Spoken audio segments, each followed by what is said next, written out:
Hey mga bossing, kamusta kayo dyan? It's your boy Boss Cirque, back again for another reaction video. So yun na nga po mga bossing, gawan natin ng reaction video yung message ni Boss 150 para kay Troy dyan. At kung gusto nyo mapanood yung video na to, puntahan nyo lang yung Facebook page ni Boss 150, search nyo lang to sa Facebook. Let's go!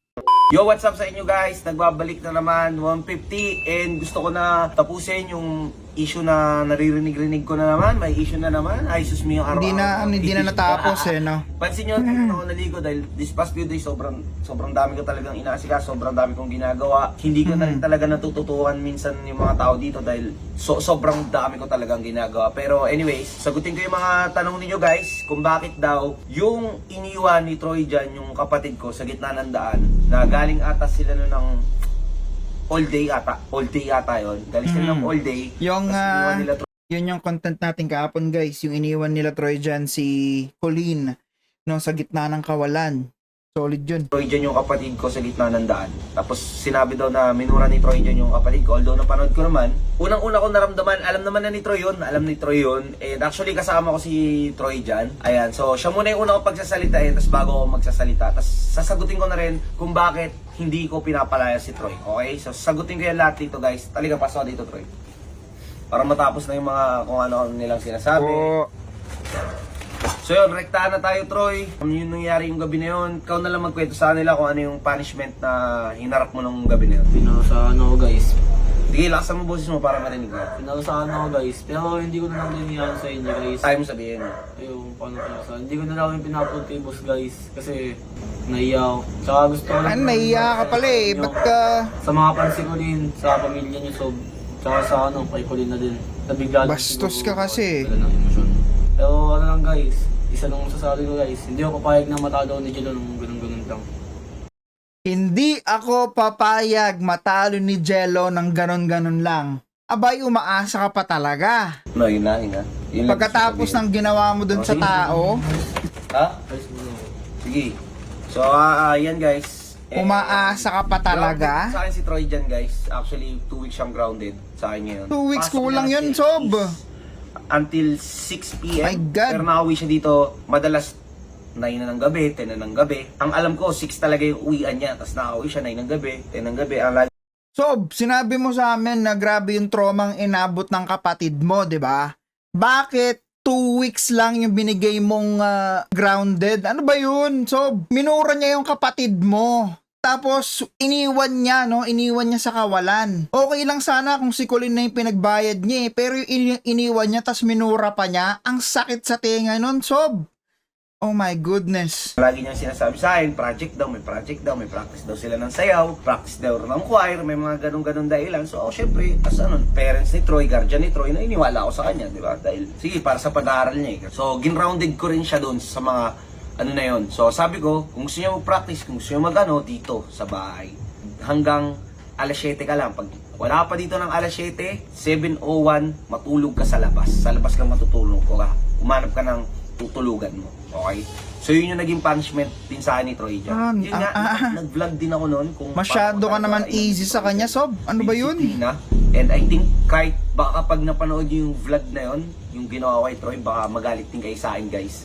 Dahil yun, literal talaga nadala ko ng emosyon. Di ko rin nagustuhan yung ginawa ko. Pero di siguro ako magsasorry kay Troy. Dahil di ko alam guys parang di ka sorry yung ginawa kasi ni Troy Parang napuno na lang din ako sa lahat-lahat ng ginawa. Exactly. Pero mabait naman yung batang yun. And sagutin ko na rin yung Ayan na naman tayo sa mabait naman yung batang yun eh. Mabait nga yung batang yun. Kita mo ba ginawa niya sa kapatid mo, Sob? Na sinasabi mong traumatized? ano nyo guys, yung tanong nyo, bakit hindi ko pinapalaya si Troy dyan guys. Okay. Ito yung katotohanan sa likod lahat ng to. Okay. Oh.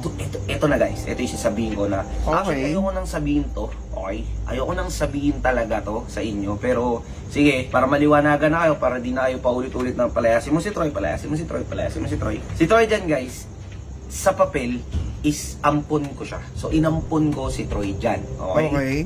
So, technically, inampun ko siya, ako yung So technically speaking, inampun mo siya sa papel. So ibig sabihin nun, illegally adopted mo na si Troy dyan, di ba? So, responsibilidad mo na dapat si Troy dyan. Kasi ikaw yung tumatayong magulang niya. Okay. Para sa kanya, ako lahat. Ang pinayo ko Exactly. lang sa kanya, hanggat nandito siya sa bahay, hanggat mag-ipon siya. Okay, mag-ipon siya para mapauwi niya rin yung magulang niya na nasa ibang bansa. Mauwi dito and makapagsama-sama sila. Ilang po si Troy dahil halos ako na lang yung tinuturing niya rin pamilya and pumayag naman yung parents niya na ampunin ko si Troy. So, yun na yung pinaka-catch, guys. So, ampun ko si Troy and nakapirma ako. Maraming mahabang proseso yung nangyari. Napakahabang proseso nun, guys. Hindi ko yung blinag dahil masyadong personal at masyadong privacy yun. Kaya, yun Exactly. yung pinaka-big reason kung bakit hindi ko pinapauwi si Troy, guys. Dahil wala siyang uuwian eh. Ang uuwi niya ito, ang tahanan niya ito, ang bahay niya ito. Okay? Kung mapapansin nyo, kung bakit binabastos-bastos ako ni Troy dyan sa video, hanggang video niya lang ako binabastos, guys. Pero pag off-cam, hindi niya yung nagagawa sa akin. Hindi niya yung nagagawa sa akin. Pag may nakatutok na camera yan kay Troy dyan, pag yan si Troy dyan, humawak ng camera, gangster na yan.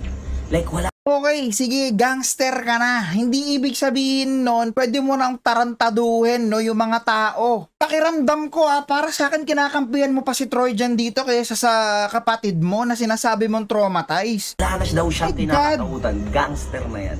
Kahit saan lugar kami na pupunta, pag yan si Troy dyan, nakahawak talaga ng camera. Gangster yan. Pero kapag wala siyang camera, napakabait na bata yan. Mabait yung bata na yan. Masipag din naman, kahit papano. Yun nga lang, sa pag-aaral talaga, medyo sablay-sablay. Pero, in terms of gawain bahay at pakikisama naman dito sa bahay, okay naman yan. Pero, once na makawak talaga yan ng camera, sobrang feeling niya, siya si Tupac. Ganun siya Tupac. active, guys. So, sana nasagot ko yung tanong ninyo. And, yun.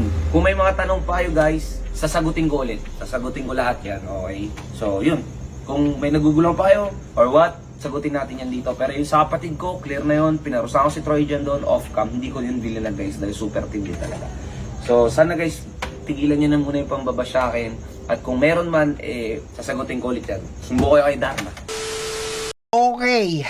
Ano ba yon? So, okay, sinabi mo sa amin dito sa video na to na pinarusahan mo na si Troy dyan. Kitang-kita mo naman sa tao, Sob, na hindi siya nagsisisi sa ginawa niya. Labas sa ilong yung sinabi niyang sorry sa nagawa ko sa pamilya ni Colleen. Labas sa ilong. Malaki respeto ko sa'yo, Sob, 150. Boss Clarence, sobrang laki ng respeto ko sa'yo. Pero, bakit parang pakiramdam ko mas pinapaboran mo si Troy dyan sa ginawa niya sa kapatid mo? 2 linggo na nag-grounded, yun lang. Tapos, ilang taon yung bata? 15, 16? Wala pa nga yatang 19 or 18 legal age. Pag-isipan mong mabuti yan, Sob. Oh my God.